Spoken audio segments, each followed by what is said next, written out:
Ladies and gents, welcome back. An interesting follow-up to yesterday's story. By the way, tonight we'll be going live. We go live every Friday at 6:30 Pacific time. That's 9:30 Eastern. So come check it out on the channel. Make sure you get the notification bell rung. It'll let you know when I go live. Anyway, follow up to this story. And the story was COVID vaccine hesitancy associated with increased traffic crash risk. Now, this originally came from Sunnybrook Research Center or Research Institute, and then was picked up by the media. And of course, the media going with their story. This is global news here. I covered this yesterday. COVID-19 vaccine hesitancy associated with increased risk of traffic crashes in Ontario.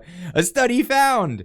And we went over it yesterday, the story of how they came to this conclusion. Well, and I elaborated that I believe that they had the conclusion in mind, and then they just looked for the data that may suggest their predetermined conclusions here, and they get into it. They get into exactly what they were actually trying to say in this, and what they were trying to say is that essentially unvaccinated people are risk takers, and I gave the opposite. I said perhaps unvaccinated people are not risk takers. They don't see the risk benefit or they look at the risk benefit analysis here, and they don't see the risk outweighing the benefits. But this individual from this institute had come to this conclusion on his own, and ran this story again. CTV News Toronto running the same story. Ontarians unvaccinated against COVID-19 may be more at risk of traffic crashes, study finds. Like what?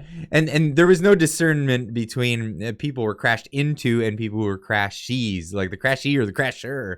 It was just, if you don't have a vaccine, people might crash into you. It's it's as ridiculous as it sounds, but it gets better. And this, of course, from a good friend of the channel here, Palminder Singh, putting this out on Twitter, doing the investigative work that's necessary, discovers that, hey, this whole thing was funded by the government. And how do you know why? Well, here's the agreement. The agreement date, encouraging vaccine confidence in Canada, a $50,000 grant given to people for encouraging vaccine confidence in Canada, support promo science grants, support organizations with strong track records of science and or health promotion to deliver evidence-based vaccine promotion information, key communities and groups, and or to build capacity in the community to promote confidence in vaccines. Or the organization here is Natural Sciences and Engineering Research Council of Canada. Now, who was this awarded to? Well, it was awarded to Sunnybrook Health Sciences Center. Oh, under grants and contributions, international, non-government. And who got it? Well, Donald Rettelmeyer, the guy who actually conducted this this research.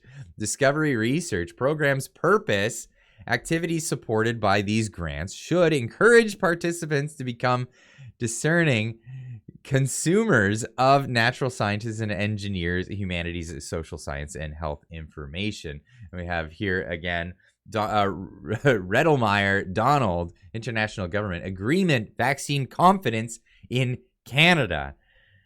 From July 1st, 2021 to June 30th, 2022, encouraging vaccine confidence in Canada. Promo Science grant supports organizations with strong track records of science and or health promotion to deliver evidence-based vaccine promoting information to key communities and groups and or to build capacity of the community to promote confidence in vaccines. Natural Sciences and Engineering Research Council of Canada.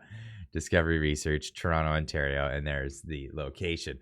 $50,000 check to basically write this bogus report, of which they just extrapolated a bunch of crash data, collisions data, and then compared it against vaccine status amongst Canadians in those groups, and then just again, it's all about the stats. 80% of statistics are made up on the spot, and I bet you 70% of you will believe that was a true stat. And this is one that I love to show to people: How to Lie with Statistics by Daryl Huff. And amazing that it was promoted by none other than Bill Gates. Just so much fun about getting the information out there and I love doing follow-ups like this. And big thanks to Palminder Singh for getting this information out there. And I'm just trying to help spread it because some of this stuff is just ridiculous. It's just absolutely ridiculous. But anyway, I'll leave it up to you guys in the comments down below. Let me know what you think now that you've known that this amazing study that came out and all of the mainstream media lockstep just regurgitating it like a robin to its hatchlings. This is the way the media works. This is the way we wag the dog, as they call it. Anyway, I digress on this, but we'll be doing a live stream tonight at 9:30 Eastern time. If you're interested, come join us. There's a great community of people that come in for the live streams, hang out in the chat room. It's my opportunity to give back to the community. You guys watch all these videos all week long, and then we hang out on Friday evenings to hang out and talk about all the news stories, get a little bit more in depth with everything that's been going on with this and around Canada. I think there's a number of stories that I want to get into this evening that I'm really looking forward to. But yeah, we'll keep it there. Leave a comment in the comment section down below. If you're not yet subscribed to the channel, we're encroaching on 100,000 subscribers. I think we might hit that today. Let today be the milestone. You could be that one that tips us right over that edge. But we'll see you in the live stream. And if not, we'll see you in the next one. Keep on trucking.